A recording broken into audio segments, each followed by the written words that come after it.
Welcome into BLTV Channel 6. I'm Brian Kell. We have many hotly contested candidate races going on for the August 4th election, and we've asked some of those candidates to sit down with us here at the BLTV Channel 6 studio. We have one of those candidates here. It is Judge Bart Stanley, Circuit Court Judge for the 31st District. Judge, thanks so much for sitting down with us. Very welcome. Glad to be here. Well, tell us a little bit about you. Well, I am 52 years old. My name is Larry Stanley, Jr. My father was an attorney here in McMinnville, and I am married to Trinina Stanley. I have 2 children and 2 stepchildren who are wonderful people. Was a trial lawyer for 7 years and then became circuit judge after that. I've lived here all my life except for the time that I was in school. So what qualifies you to be a judge beyond a law degree? Well, as I said, I was a trial lawyer for 7 years, and during that time, I also was city judge for the city of McMinnville. I was also the county attorney for Van Buren County in that time as well.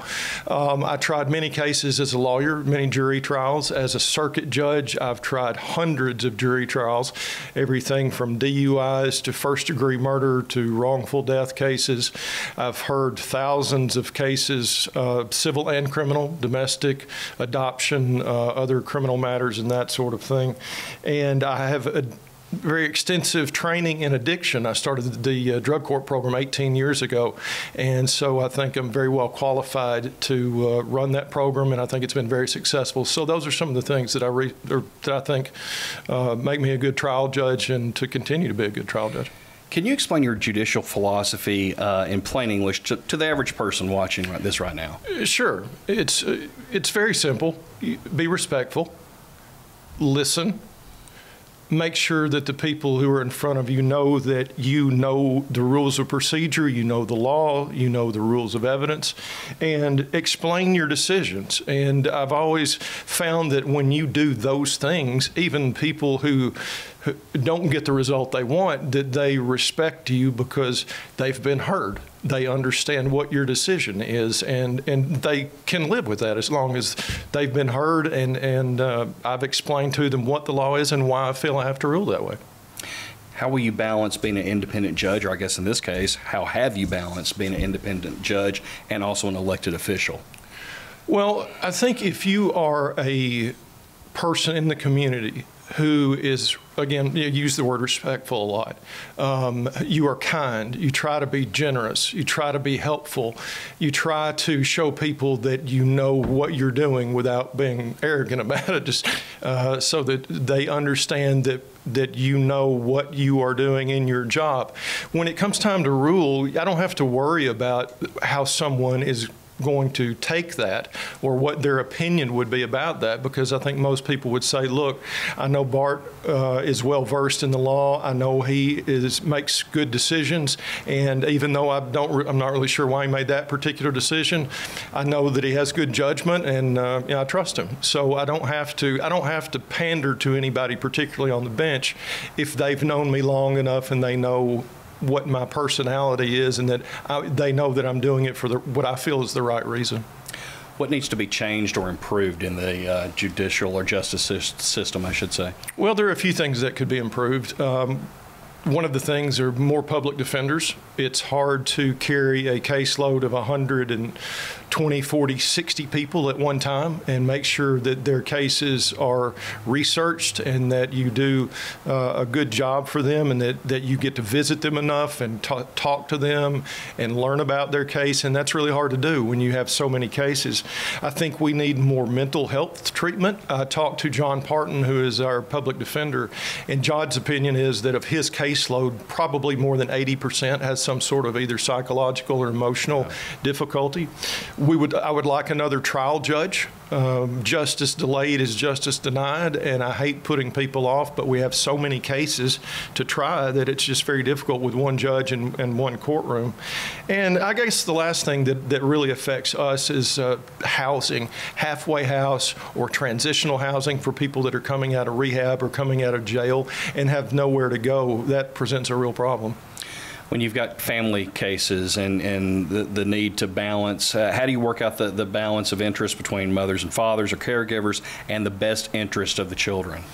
or child? I deal with that a lot as a trial judge. I handle a lot of domestic cases. And my philosophy is if you want to be a good parent and you don't pose any particular risk to your child, you should have as much time with your child as possible without causing a substantial disruption in that child's life. I've raised 2 kids of my own with a parenting plan. I've had 2 stepkids with a parenting plan, and I know it can be tough to do, the transitioning back and forth. So what I do is I try to make sure that if those parents are good parents, they get as much time as possible with as little disruption as we can going back and forth. Sometimes I'll give one parent more weekends or more summer to make up so that it's more equitable for each parent. How do you define injustice, and how will you deal with injustice when you confront it in your courtroom? Well, injustice is the failure to uphold rightfulness and lawfulness. And if you see something like that as a judge, the first thing you do is address it, to point it out and say, this is what I'm seeing. And then at that point, you explain why you think that particular action or inaction is unjust. And then you make findings. If it is in a case, you make very particular findings as to what you see is going on in the case and make sure all of that is on the record. And hopefully, if it's a decision that I can change, if it's something that I can make to where it is not unjust, I will. But if I think it's something in the law that requires me to rule another way, I will still lay it all out to what I perceive as an injustice, but rule the way the law requires me to, so that the higher ups from me, if they want to acknowledge that and see it, great. And if they don't, then that's why they're the appellate judges in the Supreme Court. Judge Bart Stanley, we've got about 5 minutes or so left here. Maybe talk to the person or people that are out there watching right now as to why you should, in this case, be able to continue on as 31st District Judge. Well, I want to reiterate that I was a trial judge for 7 years and tried lots of cases. That was my job. That's what I wanted to do. I've been a judge. I was a judge before I became circuit judge and chancellor. I was the county attorney for Van Buren County before I became circuit judge and chancellor. I've tried very difficult cases, murder cases, rape cases, kidnapping cases, multi-million-dollar wrongful death cases, and I have an excellent record on appeal. Most of those cases are affirmed. The upper courts have said Judge Stanley made the right decision. You don't have to retry those cases. There is absolutely, in my opinion, every objective reason to believe that I am the most qualified person for this position. The things I've set out, I have done to prove myself over the last 20 years. I've taken it upon myself to start and keep the Adult Recovery Court program going, for which I'm very proud. We have over 400 graduates, and those people's lives have been changed for the better. And I'm very, very proud of that sort of thing. And I want to keep that going. I have the support of most of the community, in my opinion, from Warren and Van Buren County, and want to keep doing a good job to make sure that the people of Warren and Van Buren know that when they come into the circuit and chancery courtroom, that they will be treated with respect and be treated fairly. Judge Bart Stanley, thank you. Thank you, sir.